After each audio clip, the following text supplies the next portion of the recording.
Welcome to Ask Dr. Doreen, and we're welcoming back Dr. Doreen Grampichet. Thank you so much for being here. It's a pleasure. We always miss you when you're not here. We always tell our audience. Yeah, I've missed a few weeks, I think. But you have other things to do, and sometimes those things call you away, and we have to share you. And we're we understand that, but we love it when you're here. Thank you so much. We do love that, and our audience loves that too. I want to remind people that Dr. Grampichet is a true expert in the field of autism. She's also a visionary in this field. She's been working in this field for you're coming up on some crazy 40 years number. next year. 40 years next year. You would never believe that to look at her, but it's true. There is a painting aging underneath the bed somewhere for her, but we're so grateful. I think the whole world is grateful that you've been working in this field so long, and that you not only see things from the perspective of the individuals who are on the spectrum, but also for their caregivers and the people who love them and the people who are helping them to overcome the challenges that they have and make those what they're overcoming meaningful, because it's not the same for everyone. Absolutely. And you're fantastic that way. So we very thank much. you. So you guys can be writing in your questions to her right now on our YouTube channel, on our live feature, on our Facebook Live, on our Periscope, on our Twitter, all those different ways. But I want to take a question that came in on the live feature right away. And before that, I want to just say, we always start with a disclaimer that there is no expert that in this format could give individual specific advice. So that is not the intent here. Dr. Grampichet is here to share the wealth of knowledge that she has and help us to know maybe what questions we have and who to ask them of, and give us some general information about how you might proceed. So just want to be clear about that. Okay, this person just wrote in a few minutes ago, I have tons of questions and concerns about my son who is on the spectrum, but I just needed a safe place to say I'm tired and frustrated. I needed a safe place to say this. This is going to make me cry. Yeah. I needed a safe place to say this and not feel like a bad mother. I love my son to death, but life is so difficult right now. He's 2.5. He's frustrated because he can't communicate very well. He's lashing out and hitting. But at the same time, he is the sweetest little boy. He's happy 90% of the time, but between his difficulties and the terrible twos, he's having a rough time. Thank you for letting me vent. I don't feel like I can let out my sadness with many people because no one in my family has a child with ASD. My husband is amazing, but I really feel so alone. And I believe that this next comment is also from them, that they say, I also have a 10-year-old, not on the spectrum. I feel like I'm failing my family. I'm so exhausted, and this process only just begun. I just needed to have a good cry, and now I'm ready to continue fighting for both my boys. Thank you for being that safe place for so many of us. Okay, so. Oh my gosh. Yes. Such an emotional email, and first of all, as Shannon would say, air hugs. Yes, no kidding. Not only is this a safe place for you to share, but also I'm happy that you reached out, because I just want to get you onto the right path so that you don't feel this way, going forward. So some suggestions. One is, don't think of this as a never-ending thing, first of all. So I think that sometimes we feel hopeless and because we think we don't know that there's an end in sight. And we're like, if you knew that 6 months from now things are going to be very different, I think you'd have a renewed sense of energy. And so let's work on making sure that not even 6 months, 2 months from now or 3 months from now, things are going to be very different. And so by that, what I mean is that we need to stop for a minute. Sometimes when I feel the same way here at CARD, because CARD is growing so fast, that I feel like I'm running all the time, right? And when you're running all the time and you're running pretty fast, it's very hard to pay attention to certain things that might be more important in the long run, because what you're doing is you're just dealing with stuff that's happening right now. It's like, he's crying right now, I got to deal with it, I have to take care of the 10-year-old, I have to do this, and you're going so fast. And we tend to forget some of the things that are really important to save our own lives 3 months from now. And so I want to remind you of some of those and ask that perhaps every night after the kids are asleep, you spend maybe half an hour working on this particular project. And this particular project is, we'll call it the sanity project. And it's going to be the project that will give you back your sanity. It'll bring you back to a place where you can survive, and not only survive, but you can feel better. So what you need is, first of all, to develop a better support system. And that means that you need to have at least one person, ideally two, but at least one person with whom you can share things without worrying about it, but also who can jump in and be a temporary mom here and there. And that would be maybe a best friend, a cousin, a sister, a mom, another mom from school, or someone that you feel could just, and they just need to have compassion towards you and be able to jump in for a few hours, maybe an afternoon, when you need a break, maybe a full day, whenever you need a break. It could be your husband, it could be anyone in your extended family, but you need to identify that person or those people.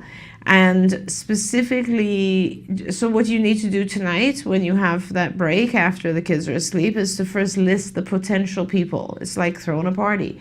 Make your list. Then the next thing is, like tomorrow or the next day, you will literally contact these people and say, I need you to be my surrogate person, or whatever you want to call it, but I need you to be my fill-in. And it won't happen very often, but when it happens, I need to make sure there's a fill-in, so that I can just have you come and take care of stuff for half a day. And during that half a day, I will be going to the spa. I will be going shopping. I will be going and sleeping. I will be going to do my hair, whatever it is, but whatever that is has to do just with you. Nothing about the kids, nothing taking care of anyone else. It is just taking care of you. And, sometimes we need that once a week. Sometimes we don't need it for a whole month. But you need to have a person who can step in. And, sometimes you might also have the financial resources to hire that person. I don't know. But I remember when I had 3 young children, I had to have nanny help. If I didn't have, and I had au pairs, but if I didn't have au pairs, my life would have been a disaster, because I had to travel, I had to deal with card business, I had to deal with the house and the family and my mother and all sorts of stuff, and I needed those people there to help me. So you need to build that support system first. That's really, really important. Because so once you have that and you feel a little bit more sanity, then once you're a little bit stable and kind of like you feel like you don't feel exhausted all the time, then you can start actually planning some stuff that's going to be very important for your child, which means he's a 2.5-year-old. That's terrific. Get him into a full comprehensive ABA program right away.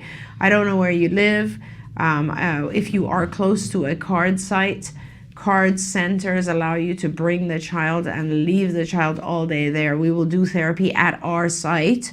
We will train you extensively so that you feel completely comfortable with him and that you can follow through when you're with him at home.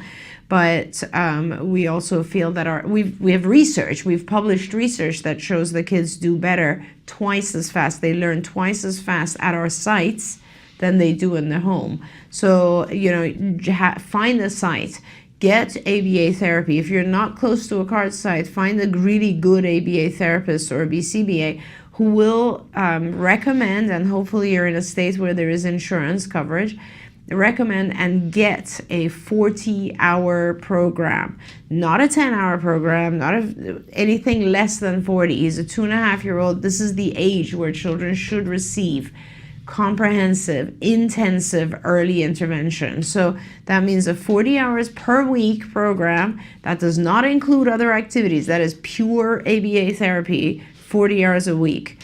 And if you're dividing it by 5 days, then it's very clear. If you're dividing it by 7 days, that's even better, because you can have some coverage over the weekend. Make that happen as soon as possible. Let me tell you, insurances will require things like a diagnosis. So you're going to have to line up, get the diagnosis. Sometimes you'll have to get, which won't be from the VCBA, it'll be from a psychologist or a psychiatrist or a developmental pediatrician, a neurologist can give a diagnosis and so on. Then you find the BCBA. You all have a few things to line up. So get your diagnosis and assessment, get the therapy underway, and then, get back in touch so we can talk to you about making sure the therapy is good. But as you do all this, and that of course will change your life and your son's life, right? Your son will start to acquire skills, things will become a lot easier. If you don't do this now, things will become harder. Let me just say that, because, and I don't want to scare you, I just want to be very honest with you. It's not about him being happy. It is about him being functional enough to engage in real life with his peers and gain happiness there. And if you don't teach him, if the ABA people don't teach him the right skills right now, later on, he'll become more frustrated. You know how he might cry right now because he wants something and he doesn't have access to it? Later on, it'll become more and more and more frustration on his behalf, unless he has learned the skills and he knows that crying, tantruming, screaming, all that doesn't work. Talking, communicating does work. And so it's very important for him right now to learn the appropriate form of communication and everything else. He's only 2.5. He's got a very good chance of doing extremely well in an ABA program. So please do that.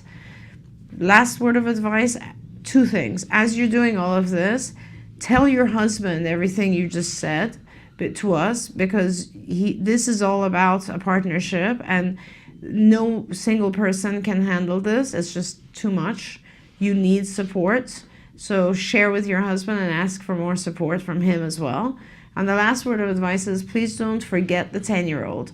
I know that you're just trying your best to take care of both of their needs, but a lot of times what I see is that the older siblings, because they're easier and because they don't have issues, get 0 time. So make sure, because you're still influencing his life as well, make sure that you have quiet time that you set aside for him. And again, I've now given you a whole bunch of homework, which means you need to start with your support system first. And I just want to say, Samantha just told me in my ear that Crystal Shepard has written in and said, I don't know what we would have done without you. And that kind of parlays into the next thing that I want to say, is that this very easily, what you wrote, I'm so emotional because this, except for the 10-year-old, this was me. Yeah. My son was 2.5. And I just want to say to you that feeling of I'm failing and I don't, and I'm exhausted already. And I know that there's a bunch that I got to do in that. I used to look up overwhelmed in the dictionary because that was like the tape that played in my head. I'm overwhelmed. And then I was like, I better look it up and know what it is I'm saying to myself, right? So I want to say to you, sister friend, step into the arms, step into the fold. And, Crystal Shepard was the one who told me about CARD. So, it's this chain of love that is surrounding you of women who have been there and done it. And I want to tell you, on behalf of myself and on behalf of Crystal, you're going to be okay. That what you're feeling, it's just right on the money, and you will be okay. We felt it and we got through it.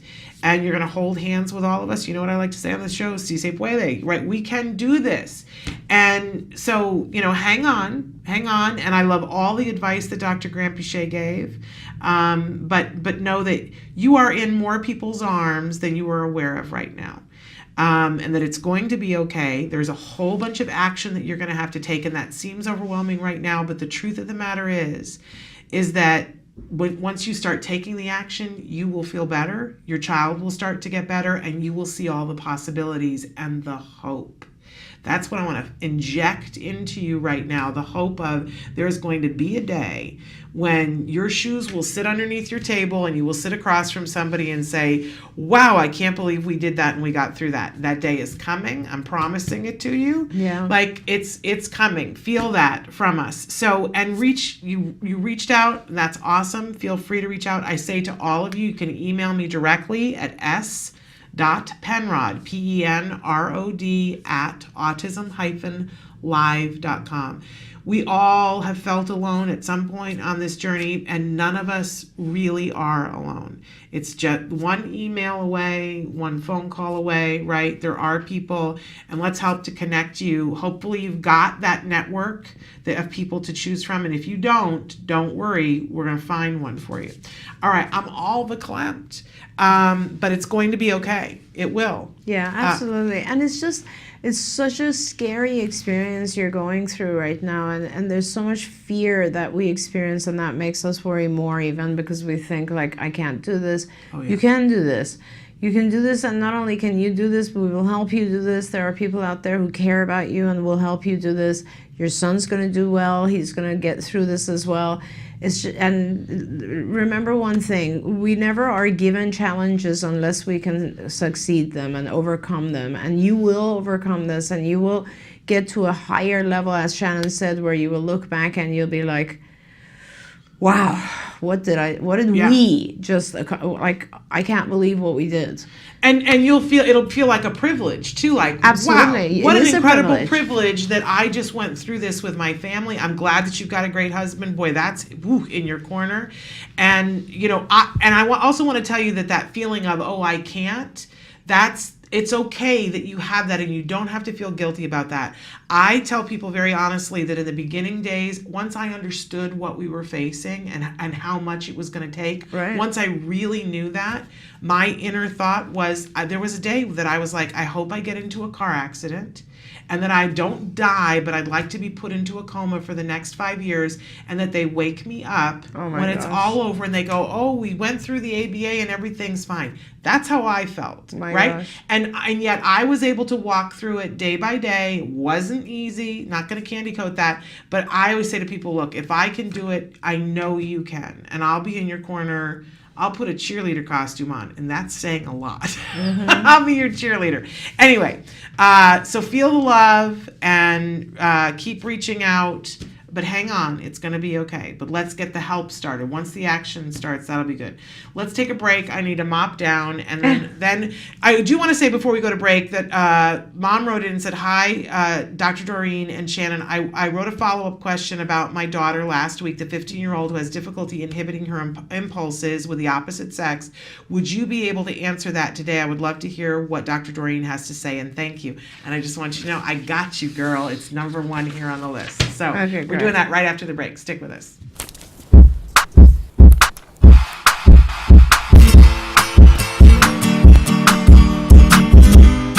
Arts and craft activities are a great way to practice on skills you're already working on with your child. For the month of November, we'll be making a paper corn. The skill we're going to be focusing on with this activity is fine motor, more specifically the pincher grasp. You'll see why in just a moment. Depending on the skill level of your child, you can also have them help you fold the paper, trace the silhouette of the corn, or cut it out. It all depends on what you want to be focusing on today. The materials you'll be needing are paper, tissue paper, a pencil, glue, and a cup of water and paintbrush if you're using the wet glue, scissors, and a template you can download from our website at facebook.com/autism-live. And don't forget to like us while you're there. Or you can always just draw from your imagination. All right, let's start the activity. First I want to do is take my tissue paper I bought from the store and turn it into strips that I can then turn into squares. Again, they don't need to be perfect squares because we're going to be changing its form anyways in the end. All right. And as you can see, I've done it to several different colors. I cheated, and they're all right here for me to use. All right, the next thing we want to do is to make the shape that we're going to be gluing all the kernels onto. I have my template that I already downloaded from facebook.com/autism-live, and now I'm going to use this to make the form that we're going to be gluing onto. I'm going to take one of my pieces of paper, I'm going to fold it in half. This way the corn will be symmetrical. Once it's been folded in half, I'm going to take my form and then I'm going to trace around it. And again, depending on your child's skill level, either you can do it or the child can do it. But again, the focus of this activity is the pincher grasp. All right, now that I have it traced, I'm going to cut it out.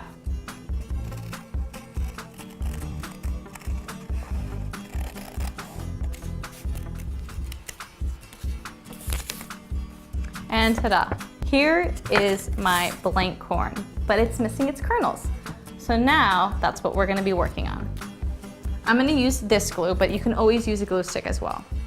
The reason why I like this one is that it doesn't dry as fast. So I'm going to squeeze it all over my corn and then take my paintbrush, dip it in some water, and then smear it all over the corn. The next step is making the kernels. What your child is going to do is take one of the tissue squares and practice their pincher grasp. Squeeze, squeeze, squeeze. And once they have this, then they're going to place it onto the corn. And as you can see, it's got a lot of surface area to cover with these kernels, so lots of opportunities to practice their pincher grasp.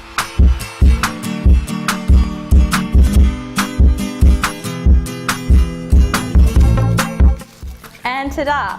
It's done. As you can see, lots of opportunity to practice your child's pincher grasp. When you're finished, don't forget to share your pictures online at facebook.com/autism-live. I look forward to seeing them and see you soon. Bye. Can you see me? Can you see me flying by your side? Welcome back to Autism Live and to Ask Dr. Doreen. We're here with Dr. Doreen Grampichet, and she's answering your questions in real time. We had a question a couple of weeks ago about a 15-year-old girl with some issues of wanting to be around boys and asking them to kiss her. She wrote in with a follow-up. It says, "Hi, Shannon and Dr. Doreen. This is the mother of the 15-year-old girl that I wrote about last week. Thank you for responding to my question.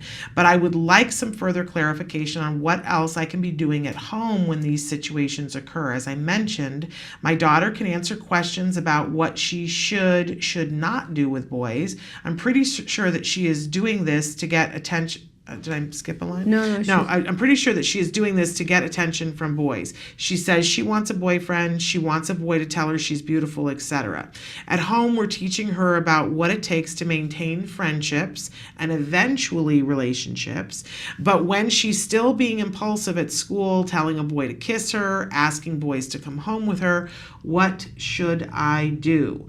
Further, legally, what can I ask from the district, from the school district, and how should I consequate these actions when she gets home? Because this is the mom that's getting the notices from the school. I love it when schools go, by the way, your child did this at school, as if we're Miss Incredible, the mom and the Miss. I always think of, she's got those arms that can stretch way past her, as if I can be home or at work and my arms can make it to school and go, don't do that to my child. I know. Frustrating. I know. So, okay. It's very hard to answer this because I know nothing about her functioning level. So let me ask you a couple of questions first, and then I'll try to give some feedback. So my first question is, what is her functioning level? In other words, does she when you say that you're practicing stuff at home, like, first of all, just tell me, does she have a diagnosis of autism or ASD? Does she have a diagnosis of Asperger's? If she has a diagnosis of ASD, is it very high functioning? And when you say school, is it a regular ed school? Is it a special ed program? Is she in all regular ed classes? What grade level is she? Does she have girlfriends? There's a lot of stuff I need to know before I can kind of give you some more guidance, because my thoughts are, is she capable, let's say, of, if you were to list a series of things that are just, can she read well enough where you would list a series of things that say, I cannot say and I can say. So these are the things I can't say, and these are the things I'm allowed to say.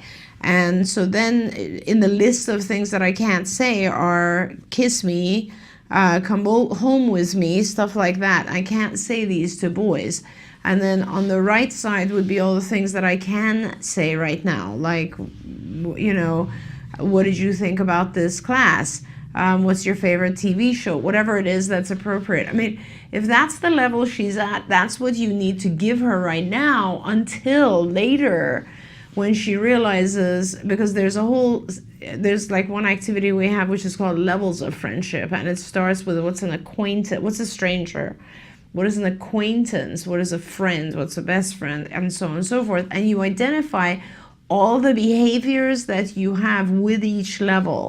So for instance, if it's an acquaintance or if it's a stranger, I generally won't talk to them. If they talk to me, these are the types of answers I give them, very clear visual, not things that require mental thought, just behavior. You're dealing with writing out very specific things. Don't have her reason it out. It's just, these are the people, let's classify. Strangers, like people I've never talked to before, people I don't know, I don't recognize, I don't know what their name is. These are the things I'm allowed to say to them. These are the settings I might see them in, etc., etc. And then acquaintances. Acquaintances would include like all the boys and girls in school who I don't personally know very well, which means I might know their name, but I've never really spent a lot of time with them. So define what that means. What is an acquaintance? And then specifically write out for her, these are the things you're not allowed to do or say with those people. This is what you're allowed to do or say. You are allowed to, for instance, walk with someone to the next class. You're allowed to ask them how their weekend was. You're allowed to so on. But you cannot ask them to do something private, and you have to list what they are. Like, you can't ask them to come hold your hand. You can't ask them to kiss you. You can't ask them to come home with you, whatever her behaviors are. And then when you get to friend, you redefine and say, how does an acquaintance become a friend? So a friend is someone whose name you know, but they've hung out with you, they've shared interests with you, and you have to be very specific as you do these so she really understands who this person is, who these people are, and then you will help her by listing the names of all the people that are in this group. And then she knows with these people, this is the behavior that's okay, and this is the behavior that's not okay, and so on. And so, like, if she's not able to reason it out, and if she can't tell that it's inappropriate, the social level of approach is inappropriate, it's because of those things. It's because she doesn't realize this is an acquaintance. This is inappropriate for me to go up to this person and say something like that.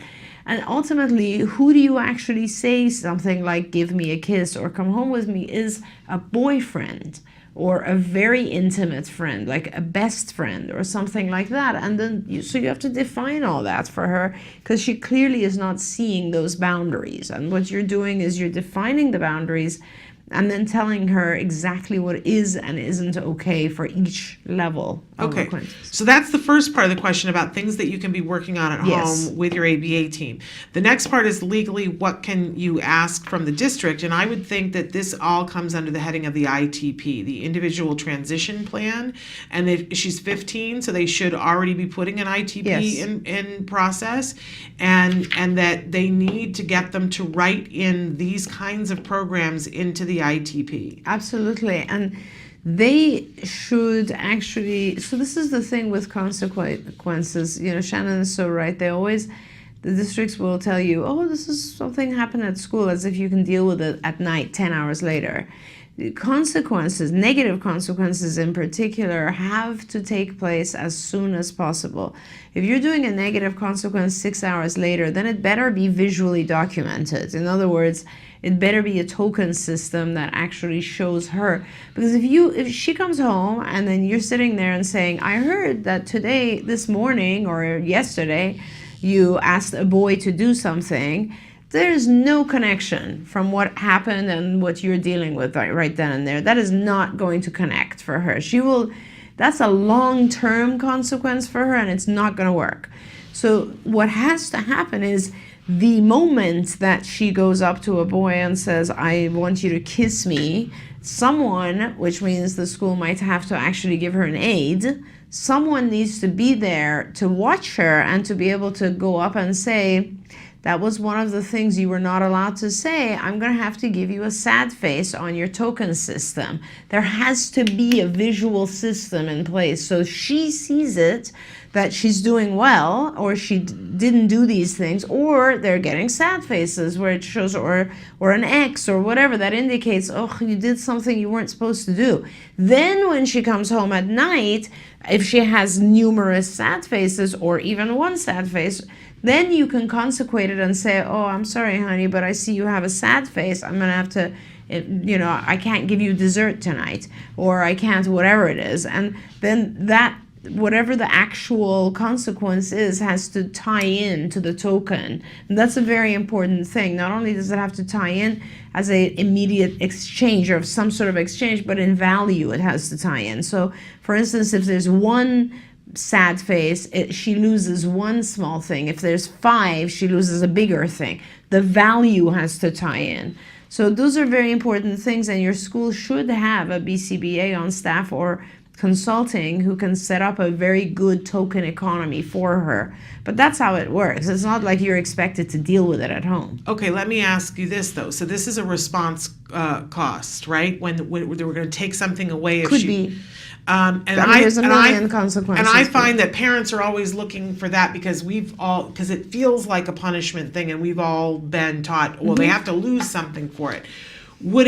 But I'm confused always about this with ABA. Would there also be the potential for giving her, every time she does something on that list appropriately, 100%. giving her a smiley face so that we're encouraging the good behavior with the right people, and that there's some, that a certain number of smiley faces and she gets something, and if she amasses a bunch over a week, then she gets something huge. Absolutely. So all token economies, to be effective, have to have both sides. So Okay. response cost on its own is a response cost. Token economies have both sides. So they have token economies are money. Right. It's like money. If you have enough money, you can buy a bunch of good stuff. If you don't have enough money, you lose things that you wanted to buy. That's essentially what it is. Those tokens are like money. If she comes in and she's receiving really good happy faces instead of sad faces, yeah, absolutely, she has to get also equal value. Okay. So if she has 1 happy face and she has 3 sad faces, then the net result is 2 sad faces, and basically she's not going to get that reinforcer that day. But if she has, a higher level of happy faces, undoubtedly, and most important, that's what actually makes the whole thing work, is the positive reinforcement. Yeah. So response cost on its own is effective, but when you have a positive reinforcement and the child is working towards something that they really want. So that's why it would be better if there's a BCBA involved, because they can actually set up something that works in terms of they'd have to do a reinforcement inventory and assess what are the things that are important to her. For example, let's say she's really into boys right now. It might be a really fun thing for her if she was allowed to go to a dance that's coming up, or if she was able to watch a romantic movie, or whatever it is. But those are the big rewards that come if she can regulate her own behavior. And let me tell you right off, because this has to do with regulating her own behavior, there is nothing you can do about it unless there's someone there. You're not there. You don't know what's going on. So hearing about it after the fact is just ridiculous. Like, it does not allow you to intervene or do anything. Thinking that you could have a conversation with her and fix this is also not, that's the school throwing their responsibility on you. They need to have more assistance in there. They need to have someone in there. Or maybe the school isn't, but you have insurance and you have an ABA team, and this is where the ABA team should be intervening in school, because they're not teaching her academics. They are teaching her appropriate behavior, which allows her to go to school. And if someone doesn't intervene with this right now, she's not going to be able to access school. So it's very important. Very important. And I want to say, too, not to sound negative, but even my experience, even when there is a BCBA sometimes at the school, they're not always the best BCBA. You know what I'm saying? It's not even that. It's always that they have just so much on They their might be plate. overloaded. They're overloaded, right? All right. I think that might be the case. But sometimes the BCBA is not a good BCBA. Yeah. I'm just saying. In my experience. But if you get it written into the ITP that they have to work on this, or you get it written into I think you're going to have an easier time getting it into the ITP than the IEP, then they have to work on it. And then it gives you some latitude to go in and say, I'm going to give a reinforcer at home. You just run the token economy, which is a way, and you'll also have a way of taking the data on it. But from what I have seen, that if we think for a second, the example of the tiger mom who, punish her kids into doing whatever, Right, no. that what happens is that at a certain point, the minute the kids are away from that parent, they're going to do whatever it is that they want to do. Absolutely. If we truly want to change behavior and have them truly self-regulate, I think that comes through more, as you were saying, the positive reinforcement. Reinforcing her heavily every time she behaves properly with a boy is your Absolutely. insurance policy for when you're not there down the road. Definitely true. And it's about, I always give the example of the following. For ABA to be effective, you start with little demand, high reinforcer, and then you gradually reduce the reinforcers and increase the demands to the point where it becomes like real life. Now, keep in mind that for a 15-year-old, it depends. I mean, already by 15, there's so much stress in kids' lives. But nevertheless, a 15-year-old has more reinforcers in life probably than we do. That, like, say you do. You have so much more going on in your life, and your maximum reinforcer is, most of it is internal, right? But for kids, for little kids, they have reinforcers all day long. They eat candy, they play, etc. And as you age, your reinforcer level goes lower and lower and lower, and your demand level goes higher and higher. That's just resilience, we learn. But with our kids, they need a higher level of reinforcer. And absolutely they do. They need that reinforcement in place, and they also need to have you gradually increase their self-regulation, the rules, because otherwise they'd never be able to survive. Okay, we've got so many other questions coming in, and a lot of things coming in about the mom that we talked about at the top of the show. She wrote back and said, "Thank you for all your suggestions. I know I have to take time for myself to renew my sanity. What's making this whole process so difficult is that my insurance will not cover ABA." She's in Florida. She says funding is the problem. So I think you should email me and let's start looking at different, because she might be eligible for, they have Medicaid. Yeah, we have in Medicaid Florida. in Florida, and it's really, really good. So where you are in Florida, let Shannon know so that we can start talking She's to already you. told me that she's in Hollywood, Florida. Hollywood is on the right side. It's on near Miami. So we need to figure out what's out there for you. Okay. And if you write to Shannon a little bit more detail, Shannon, we should ask John, because we're starting to develop Florida, by the way, just so you know. We are already, we are in Boca Raton. And that's not far from Hollywood, but we want to start talking to you and trying to see how we can help. Okay. And also, can I just go back quickly for that mom?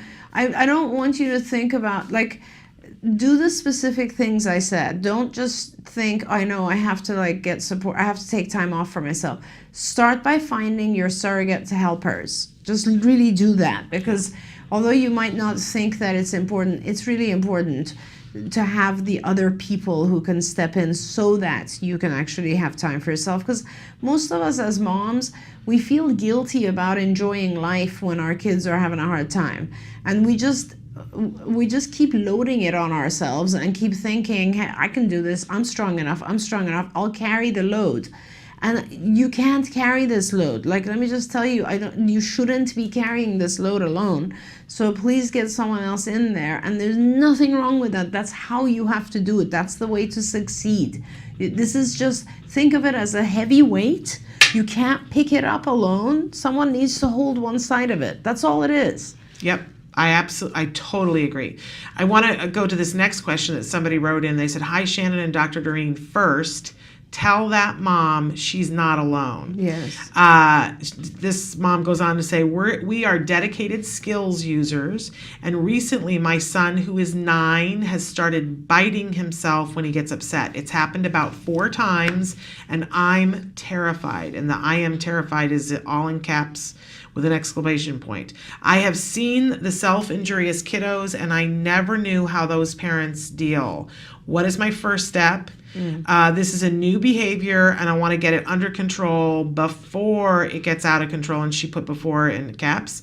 3 times he has bitten his hand, and the last he dug his nails into himself. All have been when he was denied access to a preferred item. Don't you love how our parents use the jargon? I'm very proud of you.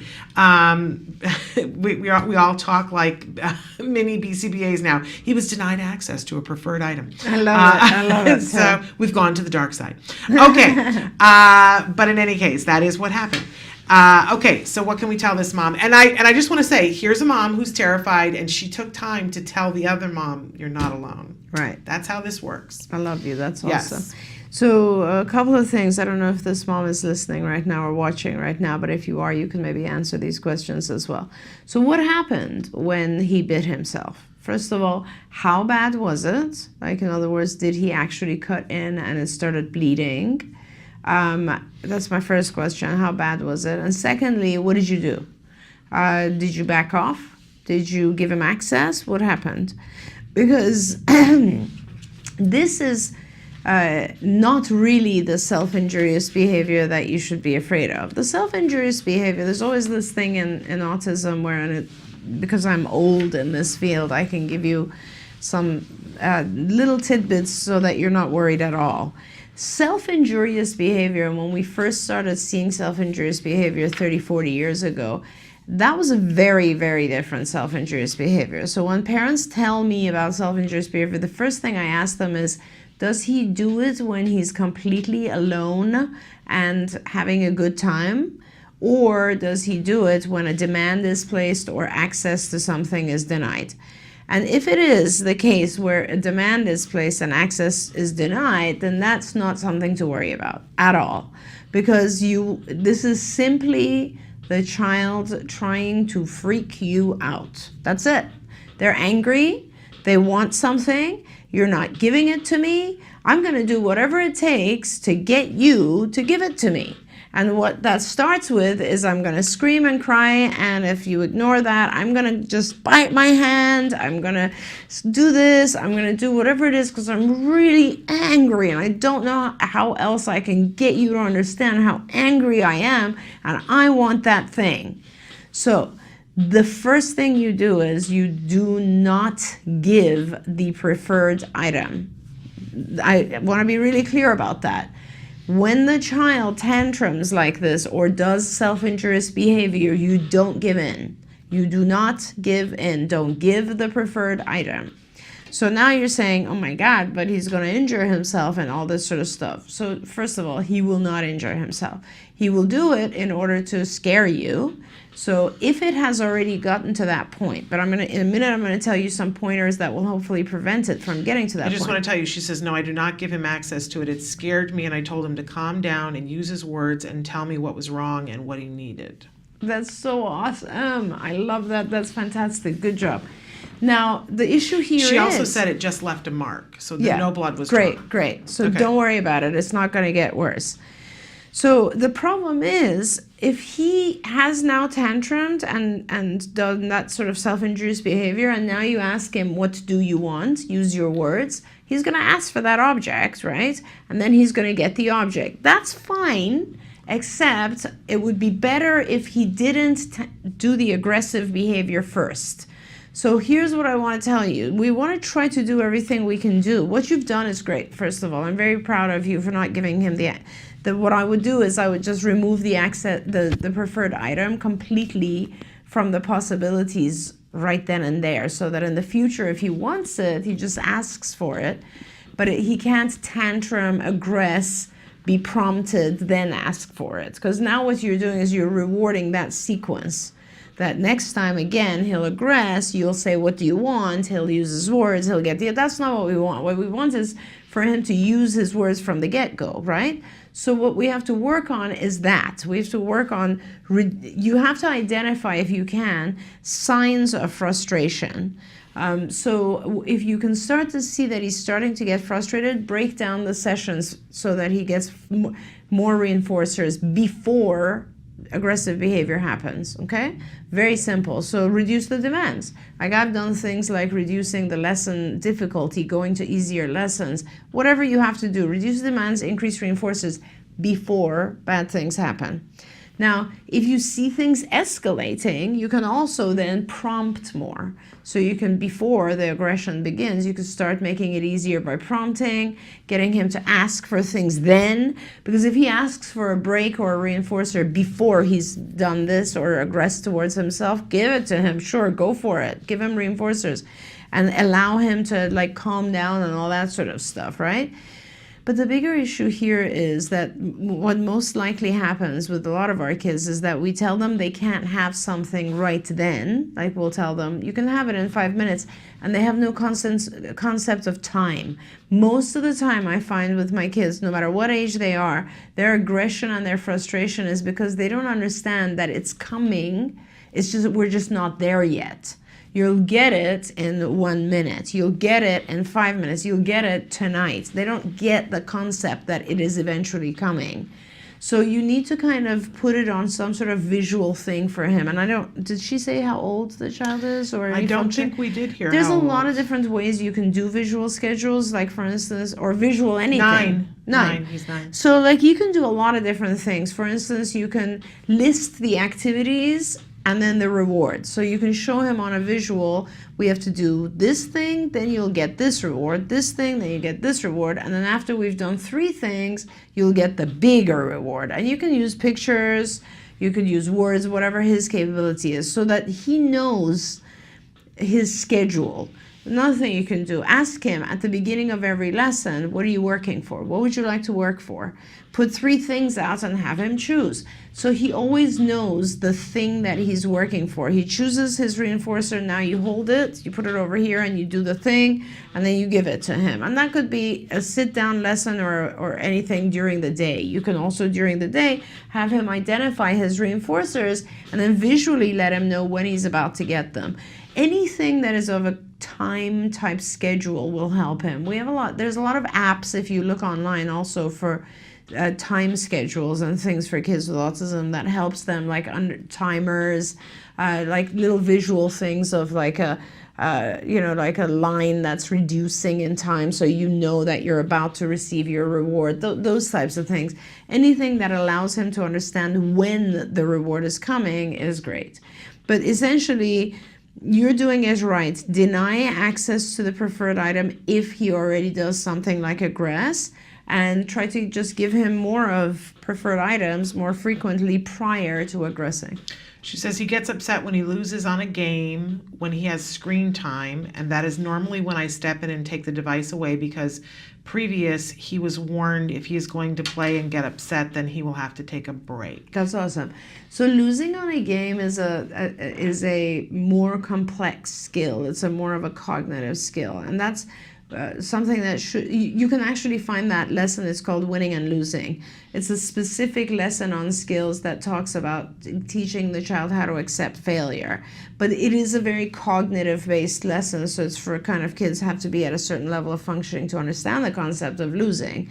Otherwise, and you're right in that you're trying to teach it to him cognitively so he understands it's okay to lose. One of the things I do, by the way, with my kids is that I will lose and I will be like, that's upsetting, but what can I do? So I'll think out loud. I'll be like, what can I do right now to maybe I can just ask for some, hey mom, I'm pretty upset. Can I get something else? That kind. So you can model behavior for him if his functioning level is there. If it's not, what you're doing is absolutely right. You're not reinforcing the inappropriate behavior and you are reinforcing him asking. She says, yes, we do that with him already, so I'm glad to know we're on the same page. You're he doing understands working for his reward. That's wonderful, wonderful, good job. I'm so excited to be here and like be part of the conversation with you guys. I You love guys it. are in tune. Yeah, I love that it's live. Okay. Well, so moving forward, you'll let us know how things go, and I'm glad that, because you know that when they hurt themselves, it's very horrible. Scares us. It But you scares know, us. the old SIB, the self-injurious behavior that it really is scary, is the one that occurs when no demands are placed. Yeah. And that's not what you're looking at No, here. not So at that's all. a good thing. Okay. I had a couple of questions that I wanted to get to really quickly because we've got Sure, 6 sure. minutes. Okay. Hello, Dr. Doreen and Mrs. Shannon. This is from India. My child with PDD-NOS answers intraverbal questions orally, but she's finding it very difficult to write the same answers. She just acts confused. Please suggest. It's becoming very frustrating for both of us, and thank you for everything. So this is could be a very simple thing. You need to really have her vision checked out first of all to make sure that she's not having visual issues. I would also maybe have her tested for dyslexia. Sometimes our kids have a hard time with just transposition of letters. So you know, it's very unusual to have a child respond appropriately verbally and have a hard time writing it. So there's something else going on. It is not the case that there's definitely something else. So there's either a visual problem or something having to do with letters and being able to, you know, dyslexia type behaviors. It's a growing field. We've had a doctor on the show talking about all the different things visually that can go on. And Absolutely. And sometimes it's a fairly simple fix. We know with kids with dyslexia now that there are different sheets of film that they can give them to overlay, and it takes care of it. It's there amazing. are glasses that they can put on and adjust them a certain way that it'll change her life. Amazing. Look at this as a very cool thing because it's kind of a red flag that allows you to start investigating some of those other things. There are neuropsych tests that show kids are reversing things visually for themselves, so that would be very important for you to look into. Okay, we got a YouTube question came in, but we had an email that came in that I want to get to from Northern Ireland. The mom who had written us about a lot of meds that her son was on. Yes. And so this is the follow-up. She says, "Hi, Shannon and Dr. Doreen. My son is 12 years old, has autism, ADHD, and learning difficulties. We've withdrawn him from his stimulant ADHD medicine, which you had said, as they were causing him to have a very high level of anxiety. He has become more able to express his emotions and wants to interact with peers. At times, the thought of a social situation can be too much for him, and he will say to me that he does not want to go so he doesn't hurt anybody. When he was younger, we had a lot of hitting out at others and at times struggled to understand why, but now I can see this was possibly his way of getting out of a situation. I'm worried that now he's getting older and stronger that things are going to get very difficult if the lashing out at other people happens in public. I feel at a loss for how to deal with this. I would really appreciate any advice you can give." Right. So he hasn't really lashed out at anyone yet, but he's used it as an excuse to avoid a social situation. So I don't think you need to worry about the lashing out unless you force him into a very uncomfortable situation. I think what you need to be focusing on is teaching him how to do better in social situations that cause him anxiety. So there's a lot of, I don't know if you are on skills, but there's a lot of stuff I think in the inhibition section of our executive functioning that might help you in our executive functioning curriculum. This is really about the anxiety and the fact that he's experiencing a little bit of the anxiety now. Or still has social anxiety. It's just social anxiety. So there's a lot of stuff you can do to teach him those things, but it requires 12. What it requires is the opportunity to practice scenarios with him. So, and he's very, very high functioning, or and so you'll have to make them as real as possible. And essentially, what it is things like this. So you'll have one other child that could potentially be a friend, and then you will do a bunch of really fun activities with him and this one other person. Then he'll begin to feel very safe with this other person. When he has one buddy, the two of them together will be a much stronger unit, and it'll allow him to enter social activities as long as this other friend is there, and he will feel less anxious. If he's less anxious, I doubt very much that he would lash out at anyone or anything like that. I think what he's trying to do is he's trying to basically avoid the social situations that make him anxious. So give him all sorts of tools for that. A buddy is a good thing. Start working on that concept, like what are you afraid of? What are the things? These are conversations you can have with other people. These are the things you can say. These are the things that will happen. But don't throw him into a unique situation where he might not know people. don't expect that of him either. Like really allow him somehow to establish one friendship. So if you're gonna like try to get him into social activities, I would help him like find what his interests are. Like I'll give you an example. I had a child who was very much like this, and his only interest, he had kind of self-isolated, and his interest was now playing games on his iPad, which is no problem. So what we did is we set up these kind of like Minecraft or whatever it was that he was into, but with a partner, with someone else. And so he started playing online with these other kids that we knew, and they all became friends. And now he had a friend, and then they physically started going to places together. So you have to enter his world, establish a one-to-one friendship with someone so that he feels stronger and more secure in himself. And then trust me, he'll start opening up his world more. Yeah.